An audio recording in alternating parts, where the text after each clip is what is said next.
Narito na ang programang Manibela ng Masa. Ang bago, pumipili, umarangkada, bumubusina para sa mga nahing isyu at sariwang mga kaganapan araw-araw.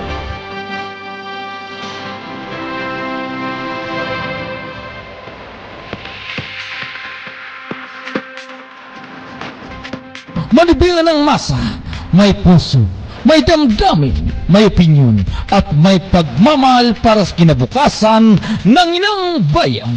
Manibela ng Masa, naririnig, napapakinggan ng sambayanan mula sa impilan ng Paranaque Net Radio Worldwide, hosted by Gaspar Tulatan.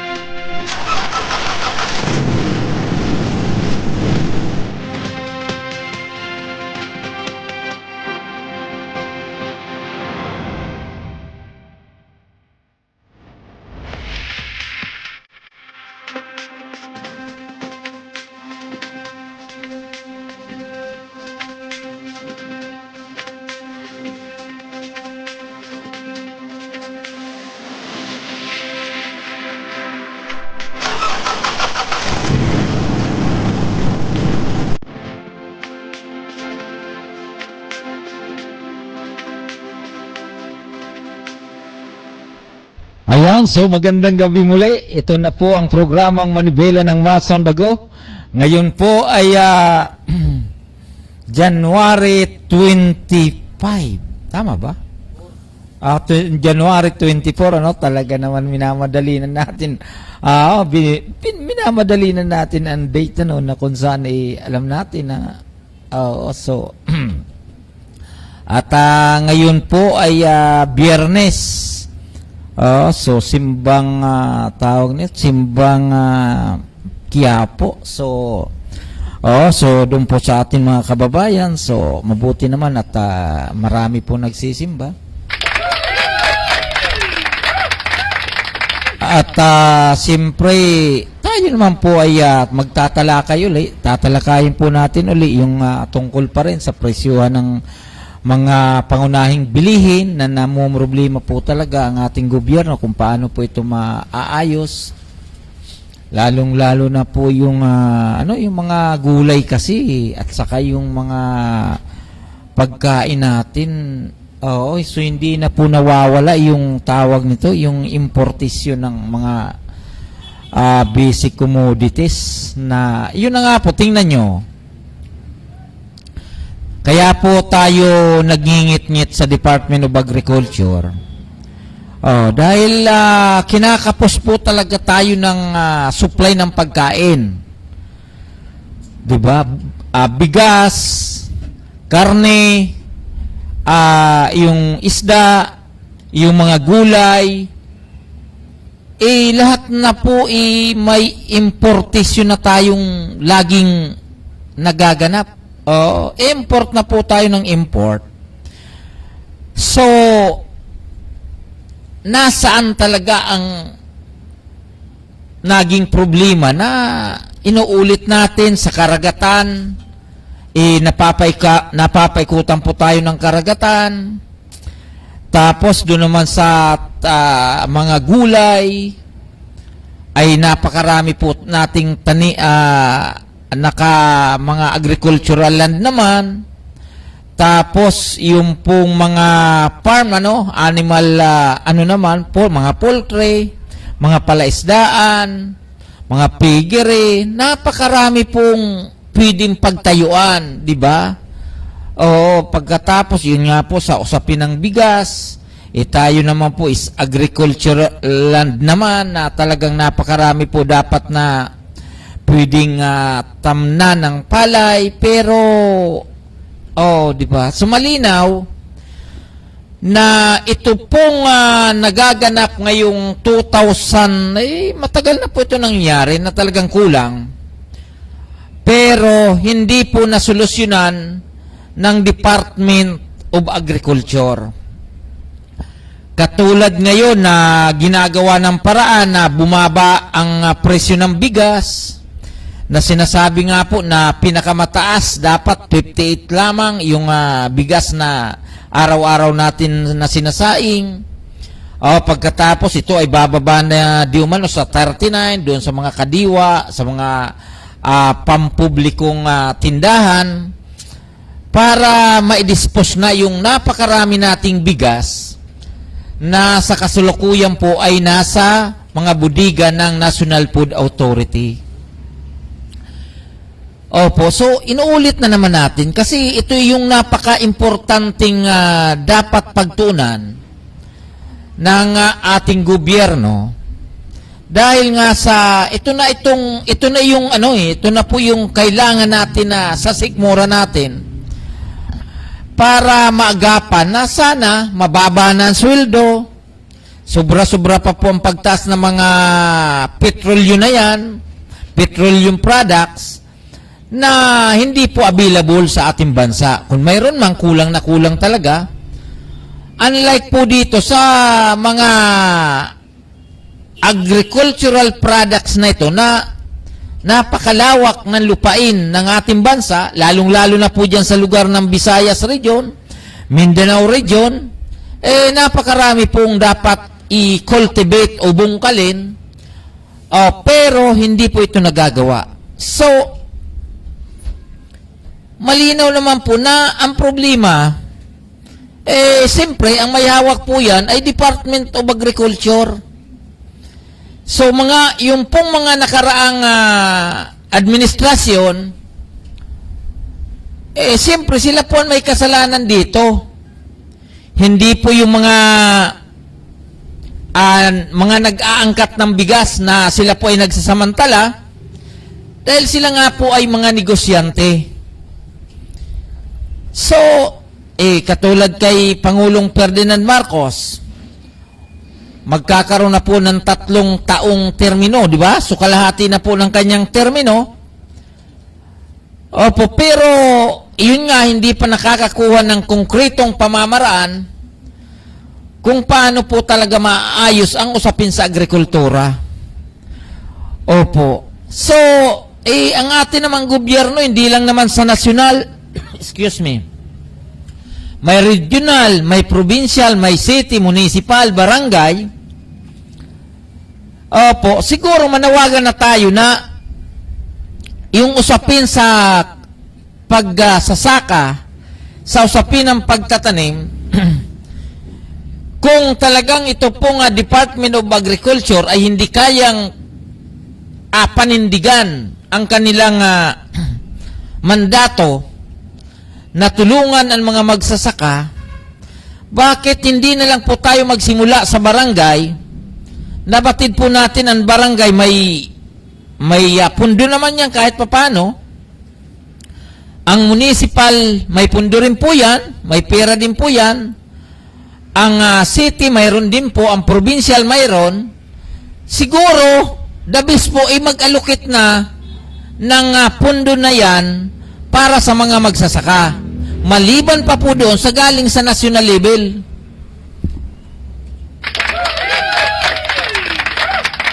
Oo. Kasi dito nga po sa Metro Manila, pagkakalam natin, may agricultural office di ba? May agricultural and fisheries department o office. Agricultural pinag-uusapan, ano ba? Di ba, pag agricultural, siyempre, mga pananim yan, dito po sa city,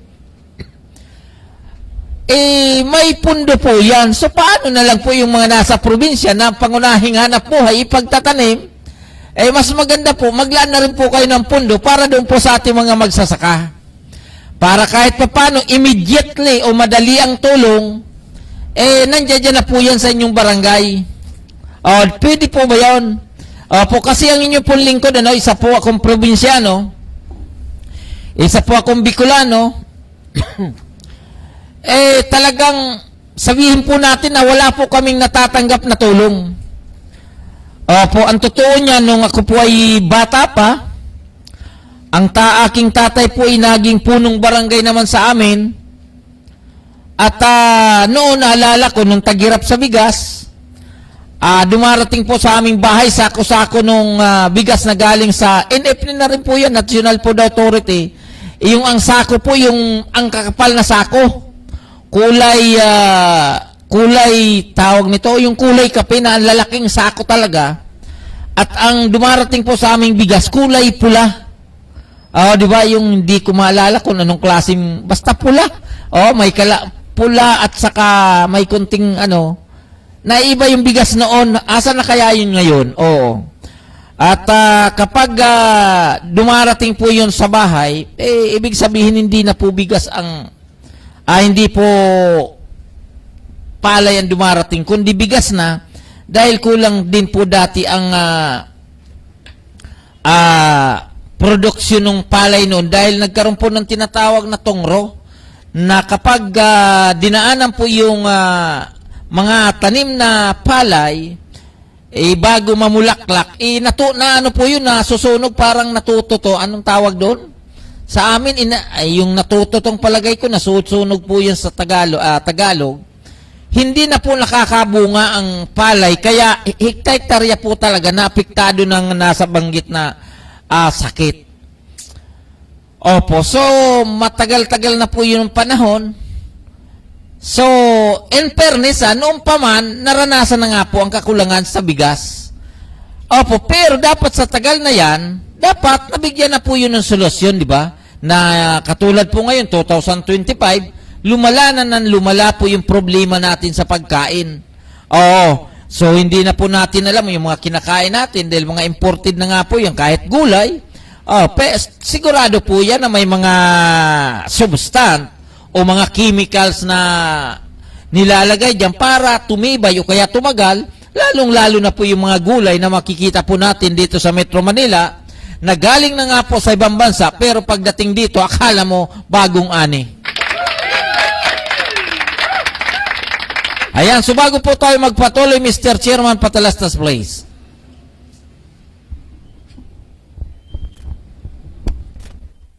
Ay parang Narito na ang programang Manibela ng Masa ang Dago. Pumipilit, umarangkada, bumubusina para sa mga nahing isyu at sariwang makaganapan araw-araw.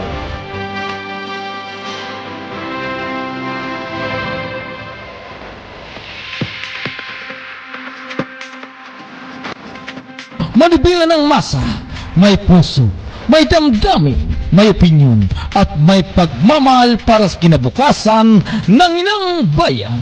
Manibela ng Masa, naririnig, napapakinggan ng sambayanan mula sa impilan ng Paranaque Net Radio Worldwide, hosted by Gaspar Latam.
Ayan, so talaga namang maganda po ang natin, no? Station program. Ayan, si Senior San Miguel Arcangel po yan para yung mga abusado. Pag yan po ay kumilos, talagang mayayari kayo niyan, Ayan, okay na po. Tuloy na po sa ang ating paghati ng mga balita. Ang oras po natin ay ganap ng alas 8:23 ng gabi. Dito lamang po yan sa impilan ng Paranaque Net Radio Worldwide. Opo, doon po sa ating mga kababayan ay muling magbabalik ang ating kasama rito na si Aba Pasko at maghatid ng mga sariwang balita mula po sa labas ng ating studio. Aba Pasko, pasok! Hello po, magandang gabi po sa inyong lahat, Luzon, Visayas at Mindanao. Ako po si Miss Aba Pascua na muli magbabalik upang detalye po sa inyo ng balita. Mula sa murang bigas, mabibili sa supermarket o Department of Agriculture. Tiniyak ng Department of Agriculture o DA na higit na nilang palalawakin ang kadiwa ng Pangulo, Rice for All sa mga malalaking retail chains sa bansa kabilang ang mga supermarket.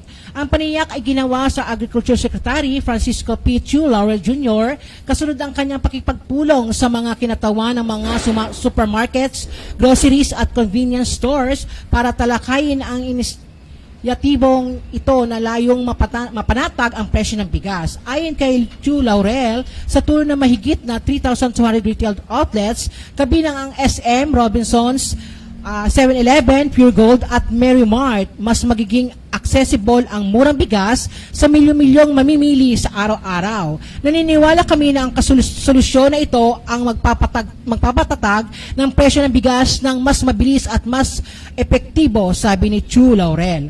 Target ng DA o Department of Agriculture na simulan ang pilot rollouts nito sa Metro Manila kasama ang ibibentang 29 pesos kada kilong bigas para sa mga mahihirap na sektor at Rice for All or RFA program, kung saan kabilang sa alok ang RFA 5 o 5% broken, RFA 25 o 25% broken at RFA 100 to 100% broken o sulit rice. Ang Food Terminal Incorporated of FTI, isang government-owned corporation, ang mamamahala sa supply at packaging ng bigas na ipinamamahagi sa mga kasali sa retail chains. Dagdag pa ng mga kalihim, babantayan ng pilot initiative sa loob ng ilang buwan bago ito palawakin sa ibang rehiyon. Tuloy-tuloy pa rin po ang ating balita. Biktima ng human trafficking na harang sa NAIA. Pinigil ng mga tauhan ng Bureau of Immigration o BI sa Ninoy Aquino International Airport o NAIA Terminal 3 ang isang babaeng biyahero nang nadiskobring gumagamit ng faking departure stamp. Ang pagharang ay bahagi ng pagsisikap ng BI na labanan ang human trafficking. Alinsunod sa Pangulo ay sa pangako ni Pangulong Ferdinand Marcos Jr. na protektahan ang mga manggagawa mula sa pagsasamantala. Ibinahagi ni BI Immigration Protection and Border Enforcement o Section of Probes na ay pinakitang 37 years old ng biktima ang kanyang sarili bilang isang turista patungo sa Netherlands. Subalit sa pagpapakita ng kanyang pasaporte para sa inspeksyon, napansin ng mga opisyal ang kahina-hinalang immigration clearance stamp sa kanyang pasaporte. Sa pag-verify ng forensic documents laboratory ng BI, ikinimpira nila ng peke ang mga nasabing selyo. Sinabi ng babae na humingi siya ng serbisyo sa isang fixer na nakilala niya sa labi sa NAIA 3 ang nag-alok sa kanya ng tulong sa imigrasyon. Aniya, hiniling na kanya ng fixer na isimute ang kanyang pasaporte at makipagkita sa isa pang kasamahan na nakasuot ng puting sando at face mask.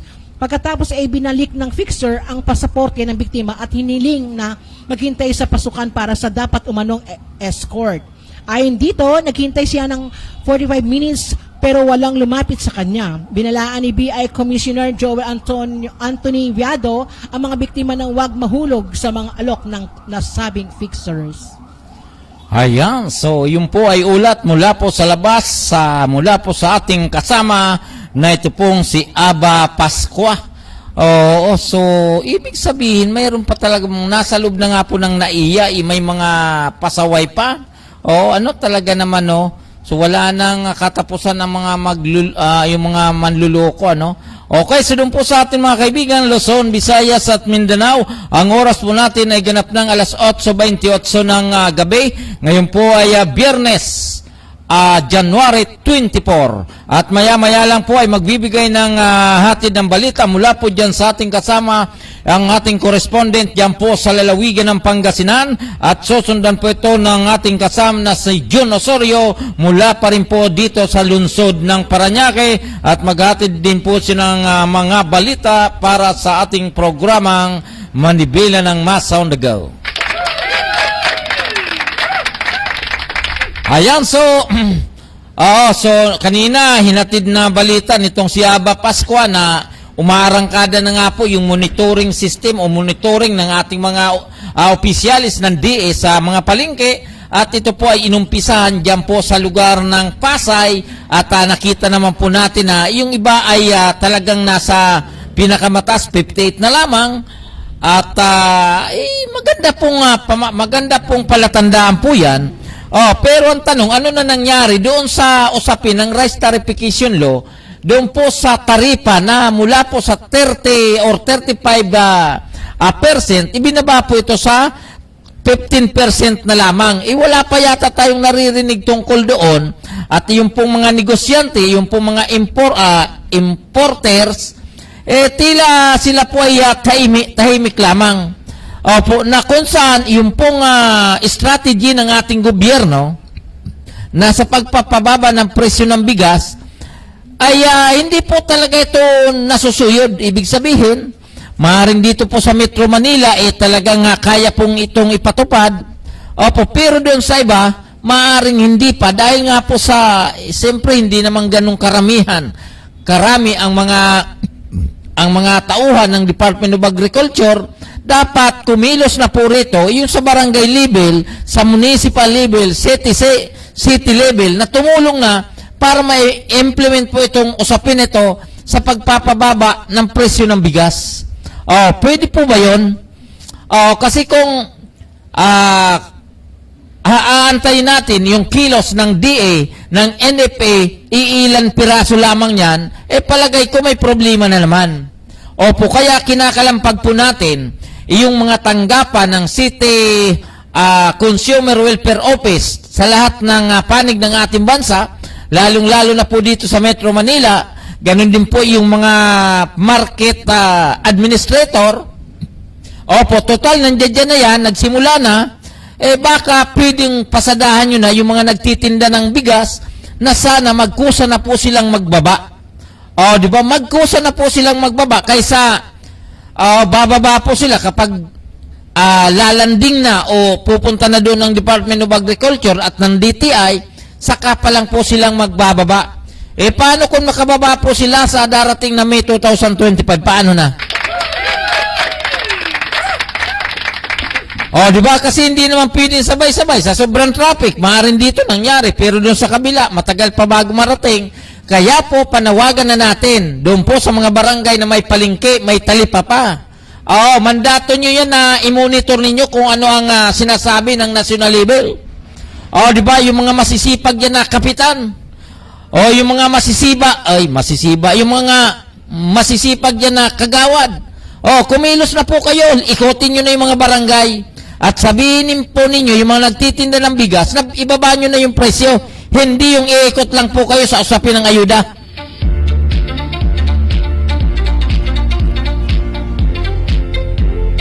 Di ba? Trabaho nyo naman yan yung kapitan, ganun din, trabaho ninyo yan. Ikutin nyo na yung palengke o yung talipapa na nasa sakupan ninyo.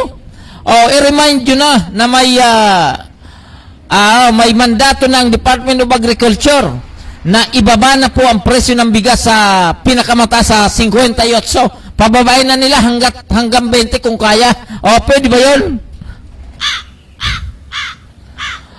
Parang nasubrahan yata. Kahit 39 lang, pwede na. At saka hanggang 58 or 57 pababa. Huwag nyo na pong patatasain kasi masyado na kayong inutil niyan. Di ba? So, yun po panawagan sa mga barangay opisyal, sa municipal, sa city, sa provincial at national level, sana tulungan nyo na po ang Department of Agriculture. Di ba? Ganun din po yung mga tanggapan ng City Consumer Welfare Office. Di ba? Tama yung consumer. Huwag nyo na pong hintayin na pumunta pa sa inyo ang Department of Agriculture bago nyo po igiit yung mandato ng ating Department of Agriculture. Baka naman ikutin nyo na hanggat maaga, di ba? Bukas, Sabado, hindi, baka yung mga alam nyo naman po kapag sa gobyerno, pag Sabado wala, Linggo wala rin. Kahit Lunes, Martes, Merkules, Huwebes, Biyernes, kaya nyo naman pong ikutin yan dahil sa ibang lugar, ilan lang naman po ang talipapa, ilan lang naman po ang palengke, lalong-lalo na po yung mga kapitan o yung mga kagawad yan na masisipag. Oh, di ba baka pwedeng kumilos na po kayo, sabihan nyo na po yung mga nagtitinda ng bigas diyan po sa inyong sa inyo pong lugar. Isa nang susunod kaya paupuin mo na yan diyan. Oh, di ba? Oh, di ba? Kasi mahirap po yan na sa usapin ng presyohan ng bigas, hindi kayo makalapit doon sa mga nagtitinda ng bigas na mataas ang presyo kasi mahirap na baka yung po ay kamag-anak nyo pa. Oh, di ba baka kamag-anak niyo po yan kaya ayaw niyo mag-ikot? Eh, mahirap naman yan. Walang pagdating sa pagpapatupad ng batas, dapat walang kamag-anak. Oh, kahit alam niyo naman na minsan sila po ay nauuna. Oh, pagdating sa ayuda, sila po ay nauuna pagdating sa inyo. Sana unahan niyo na rin po na puntahan para pababain po ang presyo ng bigas. Okay dun po sa atin mga kaibigan, Luzon, Visayas at Mindanao. Ang oras po natin ay ganap na po ng alas 8:35 ng gabi at magbibigay ng ulat ang ating kasama mula po sa labas ng ating himpilan. Ito pong si Mr. John Osorio. Mr. John Osorio, pasok! Isang motorcycle rider sumalpok sa poste ng Teresa Rizal nitong Miyerkules, Enero 22, 2025. Kaagad na dinala sa Rizal Provincial Hospital pero hindi na umabot na buhay. Ang biktima ay nakilalang alias Mark. Dakong alas 4 ng madaling araw, naganap ang insidente sa Corazon C. Aquino Avenue, Barangay Prinsya, Teresa Rizal. May nakuhang tuyong marijuana sa pinangyarihan ng insidente. Kaya inaalam pa ng mga otoridad ng Teresa Rizal kung ito'y dala ng biktima. Ayan, so yun po ang ulat ni John Osorio diyan po sa lugar ng Teresa Rizal na kung saan ay tila ito po ay may kinalaman na naman sa ipinagbabawal na droga.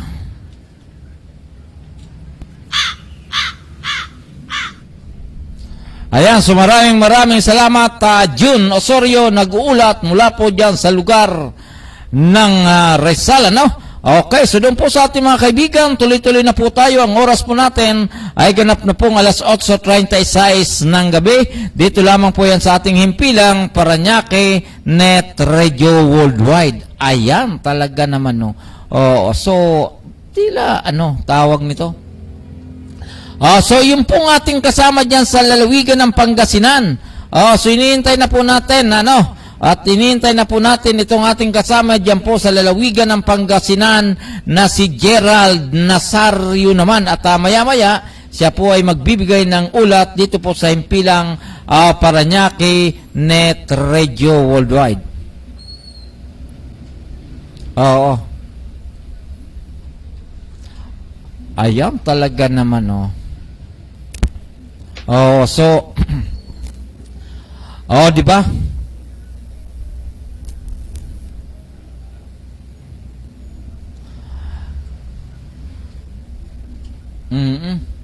Talaga naman. Patalastas muna tayo. Ayusin lang natin.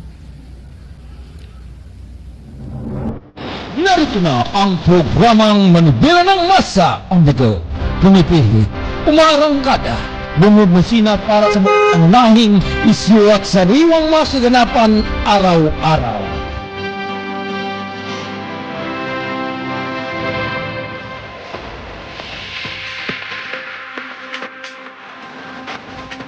Manibela ng masa, may puso, may damdamin, may opinyon, at may pagmamahal para sa kinabukasan ng inang bayan.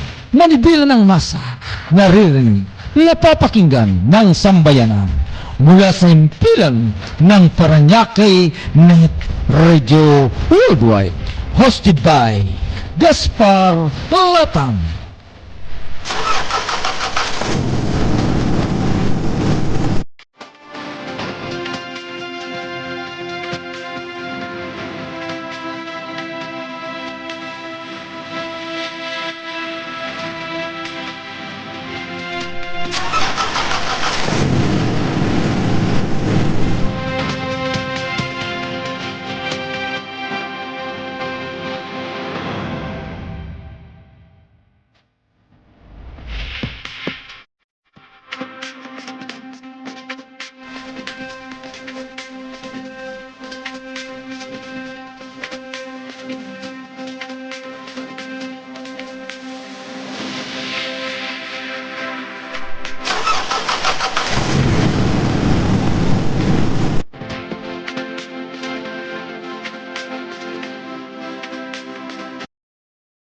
talagang medyo ano ang signal, ano, medyo malayo-layo kasi kaya medyo mahirapan tayo na kontakin itong si Gerald Nazaro naman, ano.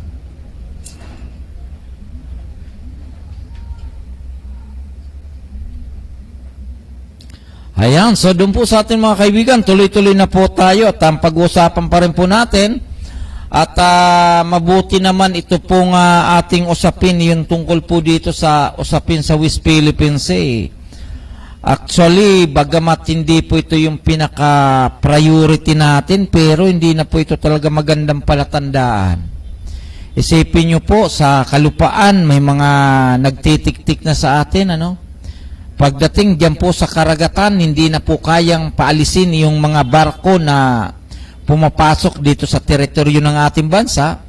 Nakita nyo naman po ilang araw na nakikipaghabulan pa ang ating mga maritime, ang ating armed forces para pigilan o harangan yung ginagawa ng China naman na kung saan ito po ay napaka malinaw na ang usaping ito ay hindi na po talaga maganda sa panig natin. Oh, di ba? So hindi na po tayo masyado pinapansin. Hindi na tayo masyado pinapahalagahan. So kapag ganyan po ang iyong kapitbahay, kapag iyang ganyan po ang iyong kaibigan, dapat maging alerto na po tayo. Red, sabi nga po nila, red ano na yan? Hindi na po maganda, red flag na ang tawag nila doon, ano? Na kapag ang kaibigan mo ay hindi ka na nirerespeto at ang kaibigan mo ay hindi na marunong makinig kung anong dapat pag-usapan, dapat dumistansya na po tayo. Opo, di ba? So, katulad po nitong China, bagamat may Chinese embassy pa rito sa ating bansa, katulad nung isang politiko, o sabihin natin na politiko na, siya po ay tila nagpa-picture pa po doon sa tawag na yun, yung tinatawag na ambassador dito po sa ating bansa, hindi na po yun magandang palatandaan. Kasi kung ang isang politiko malapit po sa China, kapag ito po ay pinagkatiwalaan natin ang ating sagradong buto, malamang tayo po ay ilalaglag po tayo nito kapag sila po ay manalo. Di ba? Kasi China po yan, malamang yung pong malalapit sa China, Chinese, malamang sila po ay maaaring tumanggap na contribution para po sa kanilang pangangampanya. Malinaw naman yan. Di ba? So kapag sila po ay tumanggap, kapag sila po ay malapit sa mga iyan, pagdating po niyan na sila po ay nakaupo sa munisipyo, sa city, sa provincial, o kaya sa kongreso, o kaya sa senado, malamang may magandang usapan po sila niyan. Di ba? Kapag sila po ay gagawa ng batas, o kaya kung sila po ay ipagtatanggol po nila yung sabihin po natin na may pinag-uusapan sa Senado tungkol po sa mga magiging outcome, diyan po sa sabihin natin diyan sa Senado, sa Kongreso, malamang yung kanyang simpatsya naman, siyempre doon po yan sa China. Ngayon, ako nga po ay nagulat na may mga politiko pa rin na tila malapit pa po sila doon sa mga Chinese entity o kaya Chinese personality, kung sila po ay tumatakbo bilang mga magiging lingkod bayan ng ating bansa, baka huwag nyo na pong piliin, huwag nyo na pong gawing priority. Di ba, lalong-lalo na po yung mga party list. Dahil ang party list po ay napakarami yan. Ngayon, kung yung mga party list po na yan, kung sila po ay tinutulungan ng China, o kung sino man pong Chinese personnel na personality na tumutulong sa kanya, baka pagdating po niyan doon sa ibang bansa, pagdating po sa ibang bansa, ganun din pagdating po dito sa Kongreso, baka ilaglag po tayo. Kaya po, doon sa ating mga kababayan, piliin nyo pong maigi ang ating mga kandidato. Kapag alam ninyo na malapit sila sa China o malapit sa mga Chinese personality, wag nyo na, pag-isipan nyo na po. Wag nyo na pong iboto para hindi na po tayo magkanda loko-loko. Pwede ba yan? Pwede ba yan? Baka pwede naman. Total, ito naman ay pakiusap lamang. Marami naman po yung mga Pilipino dyan na dugong, tawag nun, maraming mga Pilipino dyan na dugong, sabi nga, dugong Pilipino talaga, na hindi po tayo pwedeng isangla sa mga pasaway na yan, baka pwedeng sila po ay ating piliin. Inuulit ko po, lalong-lalo na po yung tawag nito, yung party list na nagpapasaway, yung nagpapakuha pa ng larawan doon po sa isang politiko. Baka pwede, wag nyo na pong, The subscriber cannot be reached. baka pwedeng wag nyo na pong tangkilikin yan. Nakakatakot yan kapag ibinuto pa po natin at madalas sa Kongreso, malaking problema po yan. Pwede ba yon? Pwede po ba yun? Wag na natin iboto. Ayan, sumalapit nang makontak natin itong ating correspondent diyan po sa lugar ng Pangasinan. Gerald, pasok. Kung ready ka na, pasok, Gerald. Yes, sir. Okay. Yes, sir. Sinagawa ang isang mahalagang pagsasanay sa basic water safety and life-saving techniques para sa mga kabataan mula sa Pangasinan School of Arts and Trade. Ang aktibidad na ito ay bahagi ng kanilang school-based Youth for Environment and School Organization o YESO comes o sa ilalim ng pagsasanay sa mga kabataan ang mga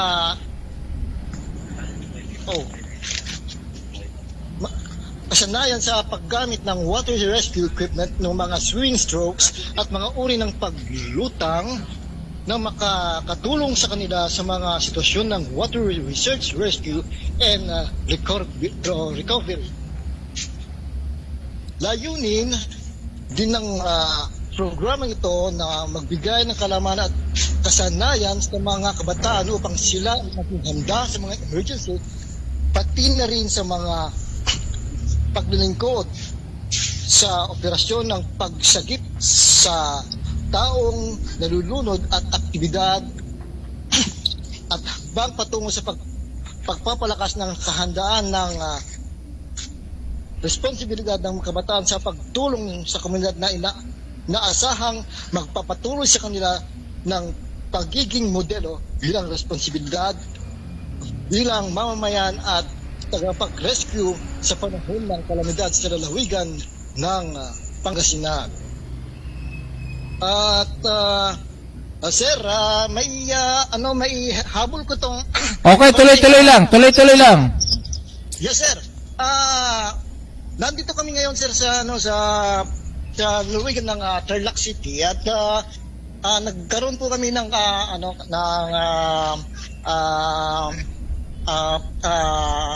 courtesy call kay Provincial Director Chief of Police ng Tarlac City kay Police Lieutenant Colonel Romel Santos at ang nangyari po ay kami kanyang pinagmumura at ginawan kami ng mga issue na kami daw ay mga peking mga media. At ito'y binigyan niya kami ng ng mga salita na hindi kaaya-aya at kami daw ay kanyang kakasuhan ng falsification of public documents at ang mga ID po namin ay usurpation of authority at extortion daw po at pinagpipicturean po nila yung mga ID namin at kami daw po ay kanyang papakasuhan Okay. dahil hindi daw po kami mga legit na media na tumutulong sa mamamayan at sa pagbibigay ng mga balita at informasyon na nangyayari sa kanyang lalawigan at sa kanyang nasasakupan sa Okay. ng third aspect. At yun nga po ang isa sa mga issue ngayon na nangyayari dito sa lalawigan ng Tarlac, sir, dahil nandito po kami ngayon sa Tarlac. At sana po ay mabigyan ng konting aksyon or konting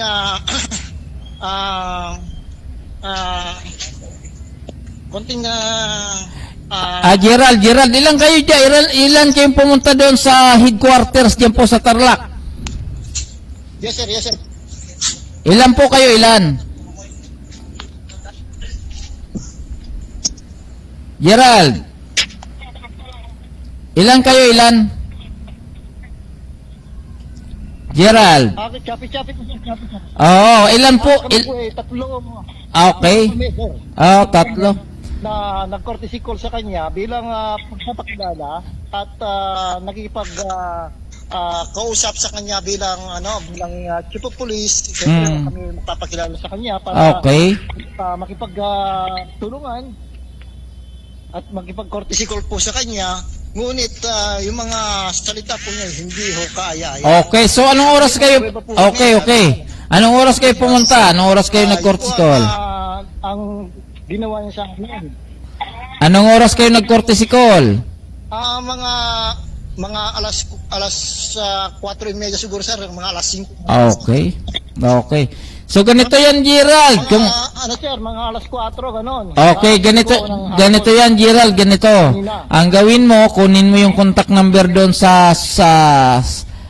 doon po sa nabanggit na PNP headquarters, diyan po sa Tarlac, at ibigay mo sa akin ng contact cell number at saka yung chief of police diyan para bukas kausapin po natin tungkol po diyan sa kanilang naging asal. Okay ba 'yon?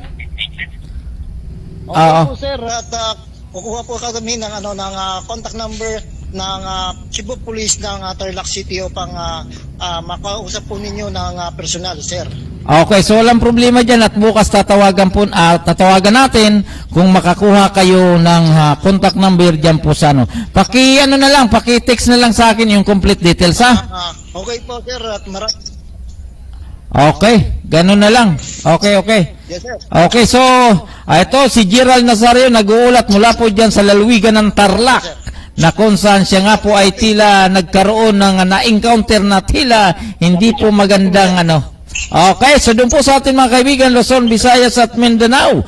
Tuloy-tuloy na po tayo magbahati ng mga makabagong balita dito po sa ating programang Manibela ng Masa on the Go. Okay, pakibalik na ito ayan. So ang ulat po natin ay galing po sa lalawigan ng Tarlac. Gerald Nazario naman. Okay, talaga naman pag ikaw ay naalat-alat so magko-courtesy call ka lang doon sa chief of police para makakuha ng magagandang balita, but unfortunately ay tila hindi po magandang hindi po magandang balita yan para sa mga katulad ninyong nagbibigay ng tamang ulat sa ating mga kababayan dito po sa Metro Manila at iba pang panig ng ating bansa. Ayan. Okay, tuloy-tuloy na po tayo. Ang oras po natin ay ganap ng alas 8:54 ng gabi.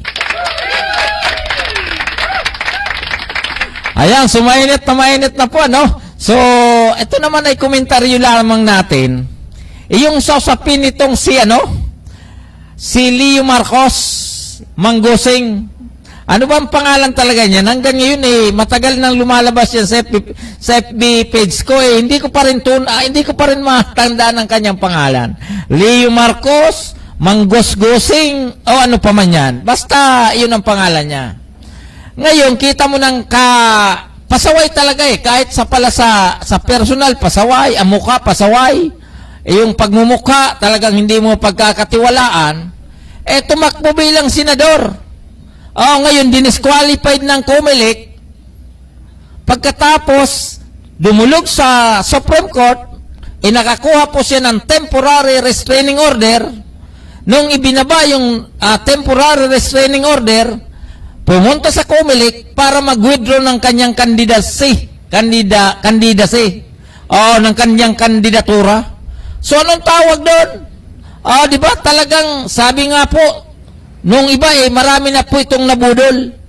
Pati ba naman COMELEC, pati ba naman Supreme Court, ibubudol mo pa rin? Di ba? Paano naman, Leo Marcos, ako naman tagahanga mo. Actually, nung pandemic, marami kang binibigyan ng bigas. Di ba? Marami kang natulungan. Kahit yung bigas mo, kapag sinaing mo, kahit mga pangatlong bahay, naamoy yung bigas mo.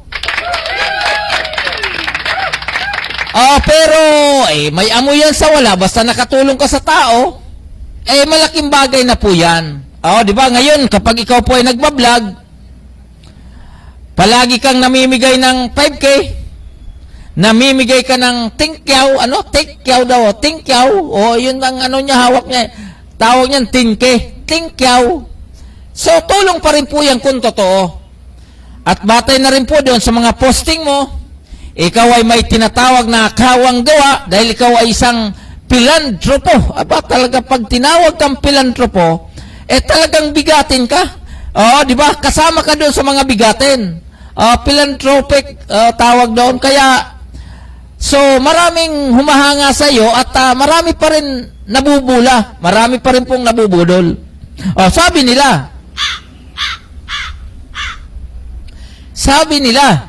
di ba ako nga, isa sa naging tagahanga mo, kaya sabi ko, kung tumuloy ka sana sa pagka-senador, malamang lahat ng yung pong mga kapatid ko, kamag-anak ko, mga kakilala ko, hihikayatin na hindi kayo boto. Di ba? Kasi mahirap naman ang labanan kapag isang Leo Marcos o Manggosing mapunta sa Senado, pagkatapos ganun ang record, mukhang pati ba naman ako, mabubula mo rin. Mahirap po yun. Ngayon, ang punto ko, Mr. Manggosing o Mr. Senador na, tawagin na kitang Senador kahit nag-withdraw ka na, sana naman, wag mo naman ipahiya ang Supreme Court. Di ba? Dumulog ka sa Supreme Court. Sinang-ayunan ka. Nakakuha ka ng TRO. Kahit nagkakandawindang na itong COMELEC sa kaka-adjust ng kanilang mga record, nagkakandawindang na sa kanilang pag-imprenta ng baluta, dumagdag ka pa. Di ba? Ang reason mo, napakababaw. Kasi babaw ng pag-iisip mo. Di ba? Paano naman ang reason mo? Ayaw mo nang maging pabigat sa COMELEC nang dahil sa iyo ay gagastos ng milyon-milyon ang gobyerno para sa iyo. Pagkatapos ang reason mo, ayaw mo nang makisabay sa iyong sinasabing pinsanin mo na si Amy Marcos. Ang sabi mo hindi sabi ni Amy. Dahil parehas di umano ang apelyido nyo, kaya magigiboy ko na lang para siguradong pasok itong si Amy Marcos. So, ibig sabihin, sa pag-withdraw mo na yan, magkakaroon po sa iyo ng utang na loob itong kapatid ng presidente at anak ng dating presidente na si Ferdinand Marcos Jr. Anong gusto mong i-prove? Talagang Marcos ka? Di ba? Parang ganun ang pinalalabas mo. Talaga naman ito hindi ko alam kung saan mo dinadampot. Saan mo kinukuha ang galing mo, ano? Sa akin, yung galing mo na yan, ituro mo sa akin, tatanggihan ko yan, ayaw ko yan. Oh, di ba? Ayaw ko niyan. Baka sabihin mo, Gaspar, halika. Usap tayo kung paano ko ginawa yan. Oh, hindi ko tatanggapin yan. Maniwala ka sa akin.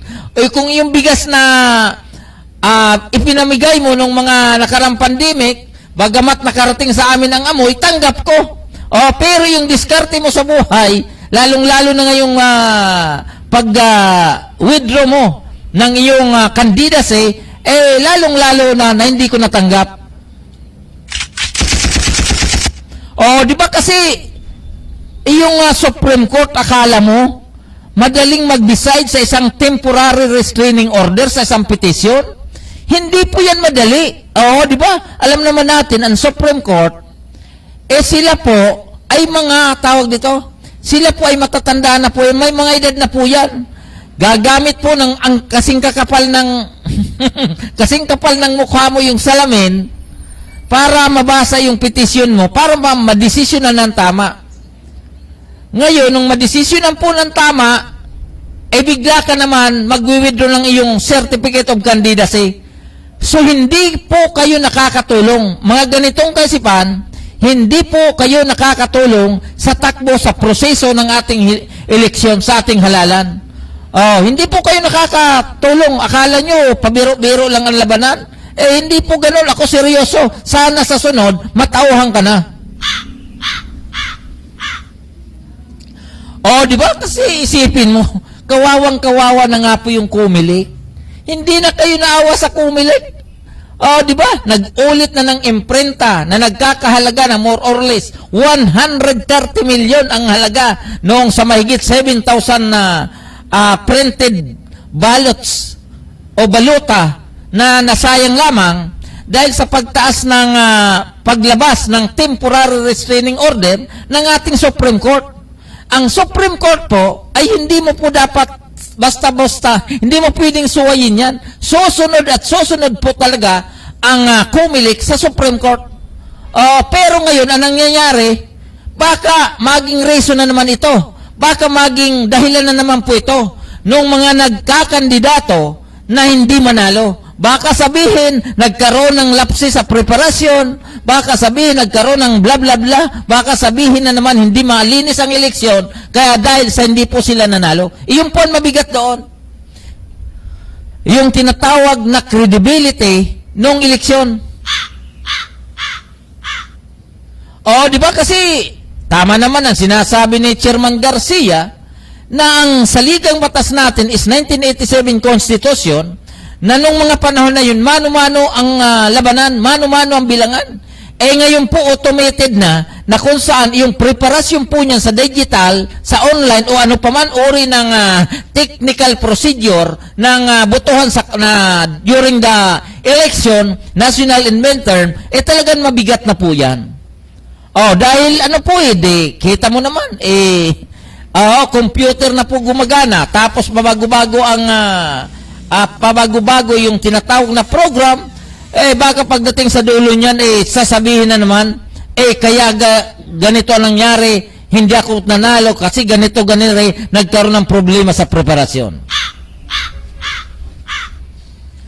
Di ba? Kaya ito pong si Leo Marcos, sana naman, alam natin na hindi naman natin kayang, sa galing mo ba naman magpaikot ng tao? Pati ba naman yung Supreme Court? Pati ba naman po yung Comelec? Nabibiktima mo pa? Di ba? So, sana wala na pong another Leo Marcos o wala na pong ibang petitioners na mapagbigyan ng Supreme Court kasi baka bukas pangalawa may lumabas na naman, sana naman maayos na po yan dahil malapit na po ang eleksyon. May 12, 2025, midterm eleksyon. Ngayon po ay January 25 na, hindi pa nakakapagsimula ng imprenta ng ilang milyon po ba yan? Ilang milyon? 60 or 70 million ballots? Yun po ang tatrabahuhin ng Comelec, maliban pa po doon. Yung mga preparasyon po niya, napaka salimuot na trabaho. ang sabi nga po nila, yung tauhan nila ay talagang 24/7 na silang nagtatrabaho, overtime, paano na nga po kung magkaroon din po ng problema ang kanilang mga makina sa imprenta o anumang uri ng problema doon po sa mga computer, etc., ang problema po niyan, ang eleksyon ay hindi naman po pwedeng postponen.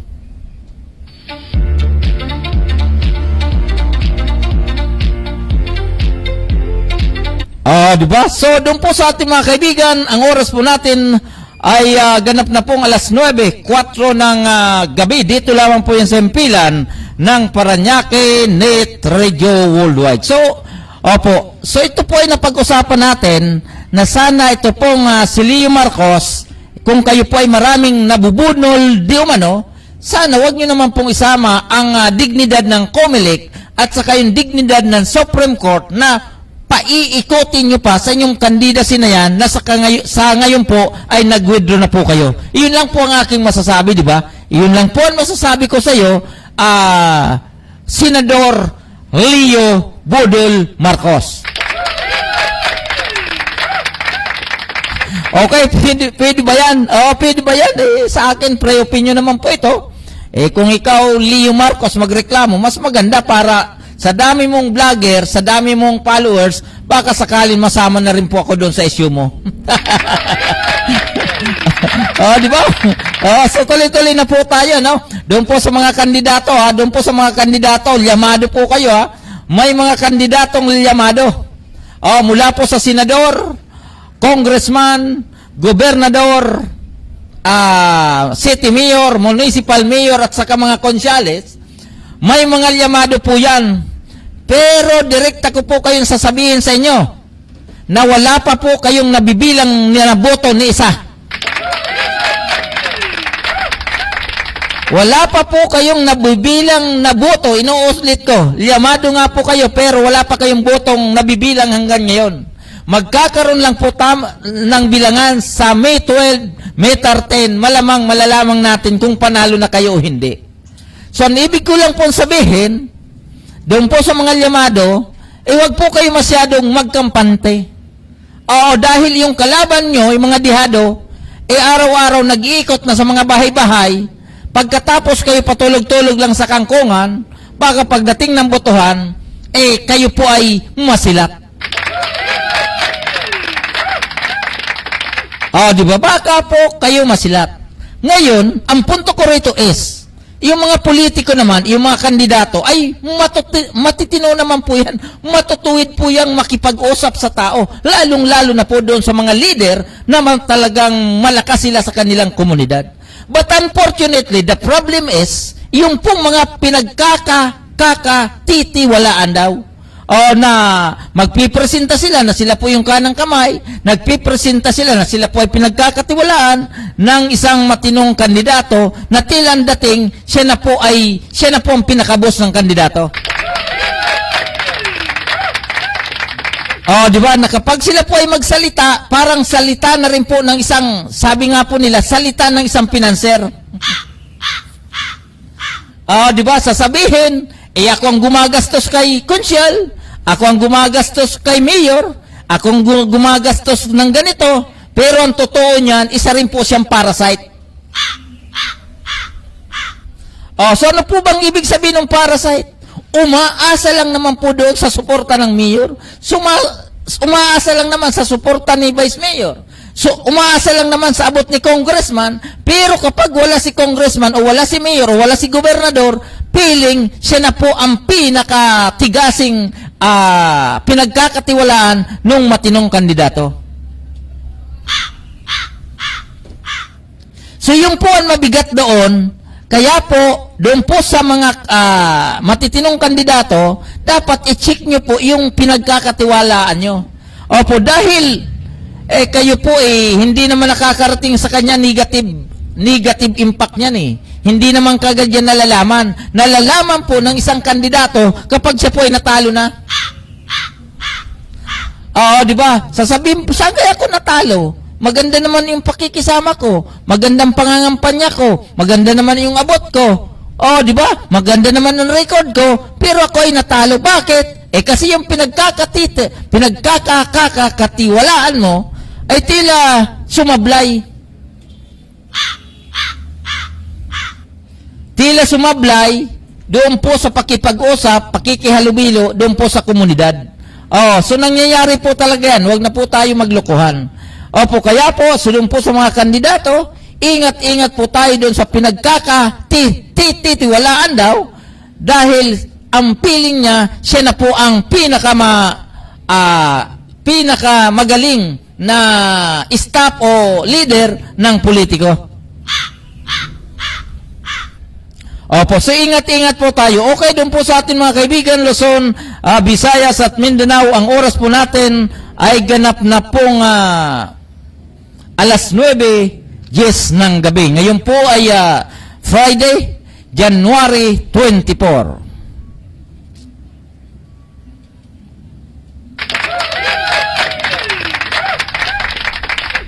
Ayan na, so doon po sa mga ano natin doon sa mga pinagkakatitiwalaan daw ingat-ingat po kayo para hindi po kayo baka pagdating sa dulo magsisi po kayo dahil nga po sa nangyaring ganon na kung saan hindi niyo po pala nalalaman na yung taong pinagkakatiwalaan ninyo ibinibinta na kayo sa demonyo.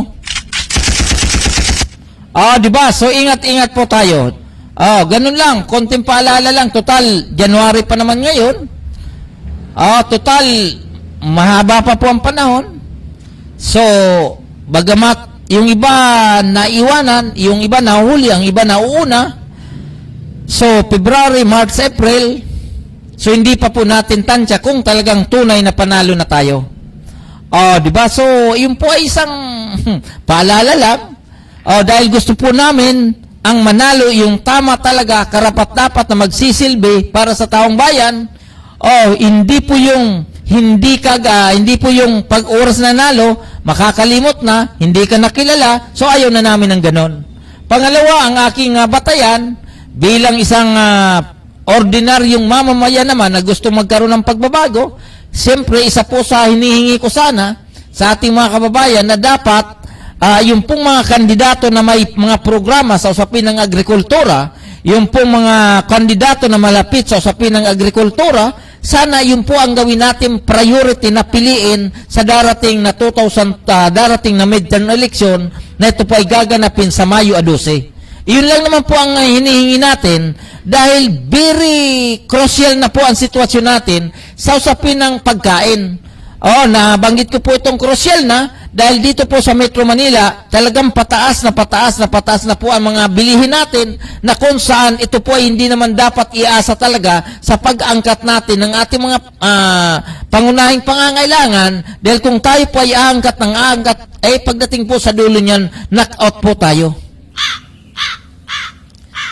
Dahil siyempre, kung iyan po ay galing sa ibang bansa, paano na lang sa hindi natin inaasahan? Sila po ay kinapos na rin sa kanilang pangangailangan araw-araw, malamang hindi na po tayo makakaangkat. Maliban pa po doon, yung mga inaangkat natin na produkto na supposed to be, kaya naman natin i-provide dito, pero hindi nga po nangyayari dahil tayo po ay napabayaan, yung mga magsasaka, napabayaan po ito ng Department of Agriculture at isa pang national agencies na supposed to be, sila po ay tutulong sa mga magsasaka. Opo, kasi dito po sa Metro Manila, makikita po natin ang tinatawag na pag-unlad dito po sa Metro Manila, nakikita po natin ang mga kalsada rito. May skyway, may subway, may LRT, may land transportation o land transport na kung saan salasalabat na po ang mga kalsada rito. Opo, pero sa ibang lugar, rough road o sabihin natin na hindi simentado ang mga daanan na kung saan isa po ito sa dahilan sa pagbagsak ng ating ekonomiya sa ating lugar. At siyempre, natural, kung hindi nga po naayos yung kalsada dyan po sa ating lugar, sa mga lalawigan at probinsya, paano pa pong maayos yung sakahan ng ating mga kababayan na wala rin pong suporta mula po sa gobyerno? Diba? So, nangyayari po yan. Talagang, sayang nga po ito pong si Manny Piñol, dyan po sa Mindanao, tila hindi na po siya tumakbo. Ito naman pong si Montemayor, si Doc Montemayor naman, tumatakbo po ngayon, kaya lang tila wala naman pong grupo. At ito naman pong ibang nagsasabi na malapit sa sikmurang pagsasaka katulad ni Francis Pangilinan, may programa din po siya. Kaya lang ang tagal-tagal na po nitong senador. Anong ginawa mo nung ikaw po ay maging senador? Oo, di ba? Anong ginawa mo na supposed to be dapat nung ikaw po ay nakaupo, dapat nung pa ay nagawan mo na ng paraan na maayos na po ang takbo ng ating Department of Agriculture. Oh, ngayon, nandito po si Amy Marcos. Ganon din po, ipinaglalaban niya ang usapin ng magsasaka. Ako naman sang-ayon. At pwede po natin pagkatiwalaan uli ng ating sagradong boto. Total, iyan naman po ay 12, 12 naman yan. Kung makakuha po tayo ng 5 senador na agriculturist, yung matulungin sa mga magsasaka, so the best po yan. Di ba? Ngayon, kung madagdagan pa po natin nung ating mga tinatawag na party list, isa na po rito ang agri-party list, magsasaka o anuman uri ng party list na tumutulong sa mga magsasaka, mas maganda po na yan ang piliin natin para yung Kongreso, lahat na po magsasaka, ganun din po ang Senado, lahat po magsasaka, aywan ko lang kung hindi pa maayos ang Department of Agriculture. Di ba? Di ba kasi, yan talaga wag na po muna natin piliin yung mga developers, wag na muna natin gamitin piliin yung mga negosyante na wala pong ibang ginawa. Bumili ng lupa, pagkatapos lalagyan ng bakod, lalagyan ng security guard, at ito po ay ititingga lamang ng matagal na panahon. Dito po sa Metro Manila, huwag nyo na pong sabihin na walang nakatinggang mga lupa rito na binili ng mga politiko, na binili ng mga lingkod bayan, na hanggang ngayon ay nakatiwangwang at security guard lang ang nagkikinabang, at ganun din po yung mga lamok. Dahil sabi nga nung security guard na nakausap ko, sabi ko, napakaganda naman ng posting mo dito ka sa bakanting lupa, sa bakanting lote. Sabi niya, sir, maganda nga sana kasi wala masyadong maraming pumupunta ng boss yung maging aming yung security guard officer, hindi pumupunta. Pero ang problema, tingnan nyo naman si Rambalat ko, pinapapak kami ng mga lamok dito sa aming posting. Di ba? So, pinoproblema nila yung lamok. Dahil sa dami nga naman ng lamok, so sila po ay napapapak ng lamok. Pero po yung lupa ay bakante na hanggang ngayon ay hindi napapasukan, hindi nagagamit. Kahit taniman man lang sana itong pitsay, talong, sabihin natin na hindi repolyo, ng yung pong ampalaya o anuman uri ng gulay na pwedeng mabuhay doon po sa lupang mga bakante dito po sa Metro Manila. So marami pa po, kaya lang sinasabi ko doon po sa ating mga kababayan, Luzon, Visayas at Mindanao, doon po sa ating mga kaprobinsya, na ang lupa dito po sa Metro Manila ay hindi po pang mahirap. Dahil ang mahirap, walang pambili, ang mahirap, walang papasok na taxes, kaya po ang lupa po rito ay naka-design o nakatalaga na lamang doon po sa mga negosyante. Na kung saan, anytime, sila po ay magpapatayo ng negosyo, sila po ay bla bla bla, kaya po wala ng lupa dito sa Metro Manila para po sa mahirap. Pero sa mayaman, ang pagkakalam ko ay marami pa ang lupa dito po sa Metro Manila. Okay, so doon po sa atin mga kaibigan, Luzon, Visayas at Mindanao, ang oras po natin ay ganap ng alas 9:18 ng gabi. Dito lang po yan sa impila ng Paranaque Net Radio Worldwide. Mr. Chairman, patalastas please. Narito na ang programang Manibela ng Masa on the go. Pumipilit, umarangkada, bumubusina para sa mga unahing isyu at sariwang mga kaganapan araw-araw.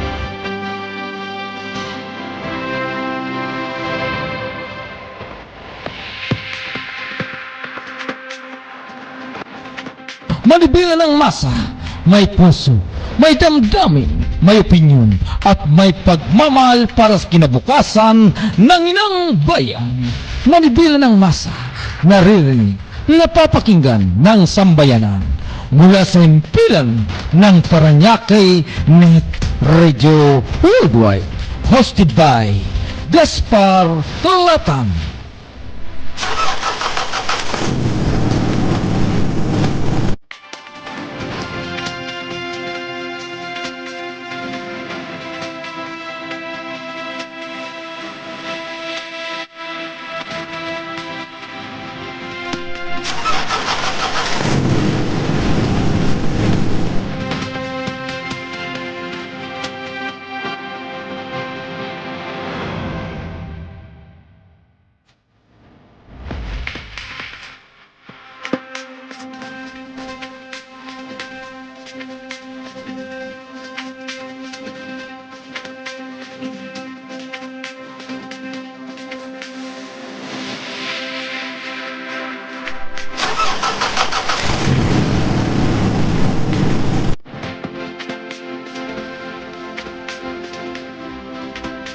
Yan, so talaga naman so opo, sumalapit na po tayong magtatapos sa ating programa. So, yung pong ating mga kaibigan diyan po sa lugar ng Pangasinan, si Gerald Nazaro.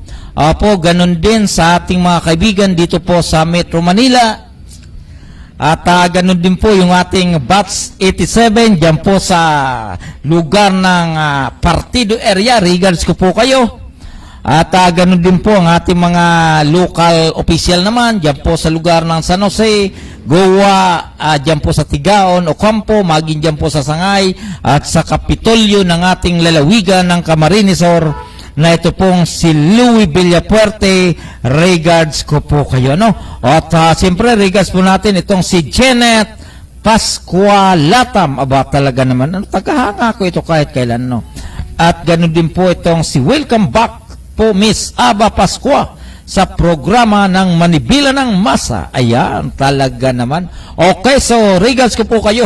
At ganun din po pala, malapit na po yung cityhood ng lungsod ng Parañaque. 27 cityhood ng lungsod ng Parañaque. At mayroon pong series of activities mula po sa February 1 at February 2. So, so hindi natin naihanda yung po mga activities, pero po ang cityhood natin ay sa February 13 gaganapin. So, aside from that, marami pong programa na bukas ay tayo po ay magpo-programa at ito po ay ating babanggitin. So, ganun din po tayo ay nagpapasalamat sa public sa City Government of Parañaque sa panguna po ng ating butihing Mayor Eric Olivares, Congressman Edwin Olivares, Vice Mayor Juan Villapuerte, at ganun din po sa ating mga kasama diyan po sa Public Information Office,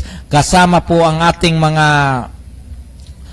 yung po ang ating mga Unified Force Multipliers. At ganun din po ang ating mga kapulisan dito po sa lungsod ng Parañaque, mula po sa mula po sa Substation 1 hanggang sa Substation 8. At regards ko po kayo. At siyempre ang ating buting Chief of Police of the City of Parañaque, na ito pong si Police Colonel Melvin Montante. At siyempre yung pong ating mga kaibigan na mga punong barangay dito po sa lungsod ng Parañaque, sa panguna po ni punong barangay Mario L. Jimenez, and of course ang ating masipag magaling na punong barangay ng Vitales, na ito pong si punong barangay Alexander Alvarez, at ganoon din po itong EBC President na si Noel Haplos, and of course ng ating butihing punong barangay ng San Dionisio, na ito pong si punong barangay Iba L. Olivares. So sila po ay talagang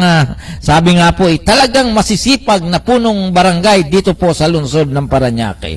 At alam niyo po ba na lungsod ng Parañaque ay may 16 na barangay lamang, na kung saan aabot po ang butante po rito na sa darating na eleksyon na umabot po na mahigit 364,000. At ang mga butante po para sa Distrito 2 o Distrito ay abot po ng 214,000, while the District 1 is only 130,000 registered voters galing po sa Distrito 1. So doon po sa ating mga kaibigan, at ang naglalaban po ritong mga mayor ay 7, at yung pong ating sa congressman sa District 1 ay 1, sa District 2 ay 2 lamang, dahil yun naman po ang sabi nga po natin, yun lang naman ang mananalo. Yun lang naman maglalaban, the rest is wala na. Tapos sa usapin naman po ng Vice Mayor, 2 rin. The rest down to City Councilors, District 1 and District 2 ay tila marami-rami po sila. So, sabi nga po nila, the best thing to do is, habang wala pang eleksyon, kilos-kilos po tayo. At i-monitor nyo rin po yung mga pinagkakatiwalaan nyo, dahil baka po dyan sa pinagkakatiwalaan nyo na yan, baka po kayo ay sabihin natin na baka kayo ay lumabagapak sa araw ng eleksyon. Okay, doon po sa ating mga kaibigan, Luzon, Visayas at Mindanao.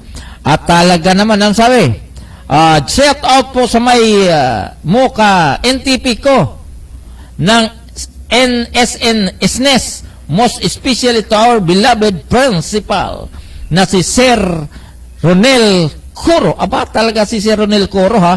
Diyan po siya po ang principal sa Santo Niño Elementary School, Barangay Santo Niño, Parañaque City. And of course, ito po nga, keep on watching guys and tune times. Aba, talaga, welcome back to Miss Aba Pascua sa programang Manibela ng Masa. Aba, talaga naman. The best po yan, the best. Okay, doon po sa ating mga kaibigan, Luzon, Visayas at Mindanao. Ang tayo po ay magtatapos na sa ating programa ngayong gabi. At Friday, January 24. Doon po sa ating mga kaibigan, Luzon, Visayas at Mindanao. Maraming salamat po sa inyong lahat. God bless us all. God bless us all. Bye-bye. Narito na ang programang Manibela ng Masa. Pumipilit, umarangkada, bumubusina para sa mga pangunahing isyu at sariwang mga kaganapan araw-araw.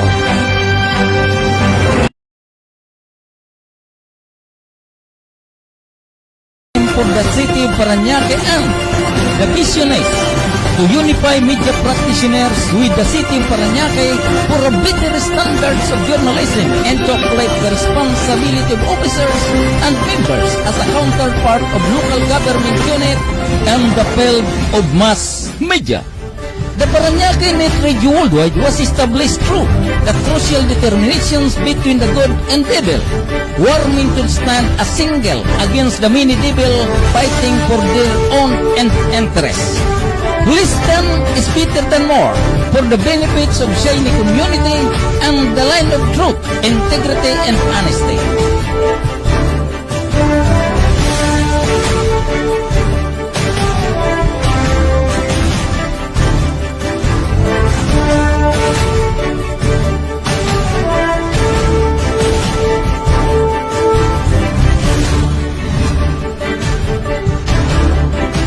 The Parañaque Net Radio Worldwide is a pioneer member of Philippine Online Broadcaster Association or PUBA since 2018 and continues to expose a vital information from the city of Parañaque, bringing to the world through different programs, blogging, live coverage, and other means of communication conducted by the officers, members, and all active units across the wide corners.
Programs, Manibela ng Masa on the Go, hosted by Gaspar Lata.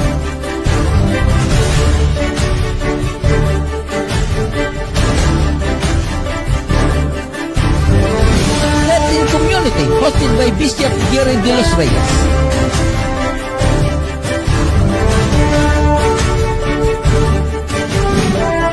Radio at Radio, hosted by Mr. Redin Oro.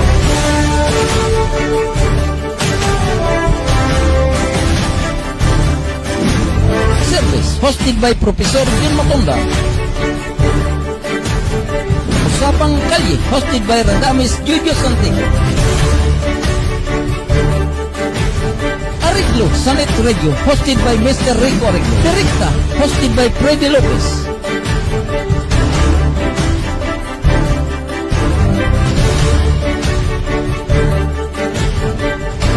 Police Ugnayan, Ulat sa Bayan, hosted by Police Major Nemron Palomino.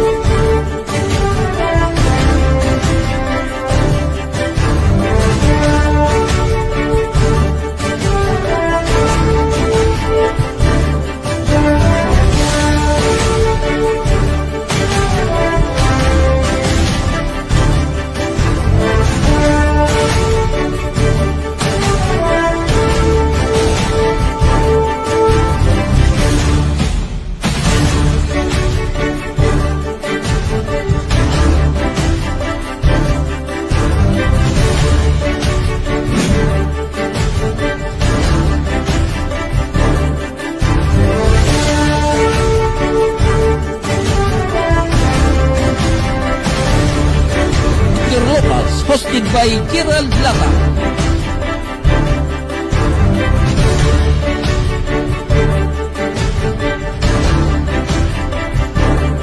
Media Patrol, hosted by Jen Wonder Villar. Espranyaque News, hosted by Javin Moreno and Ronel Ayo. Express Paranaque News. Ngayong linggo ng ika-26 ng Marso ay naghanda ng proyekto para sa mga kababaihan bilang selebrasyon sa National Women's Month. Pinangunahan ito ni Councilor Pablo Paulo Olivares II, punong barangay Noel P. Haplos at ang founder ng Samahan ng Aktibong Kababaihan ng San Isidro na si Kagawad Lin Laginlin. Para saan po ito event at ano pong mga benefits sa mga punan ng mga kababaihan para sa dito? Itong event na to para po sa ating mga kababaihan sa Saga News, hosted by Jubel Sumalino Villares and More Abing. OMG, Usapan Seguridad at Servisyong de Calidad, hosted by Doc Nel Selva. Kung Pilipinas Ngayon, hosted by Doc Edward Perez. And Formation Spiritual Transformation Incorporated or BFTCI, hosted by Mr. John Osorio.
Radio Worldwide. Ito po ang ating pong Paranaque Net Radio Worldwide para po sa kanilang ika-5 anibersaryo na pagkatatag dito sa Luzon ng Paranaque.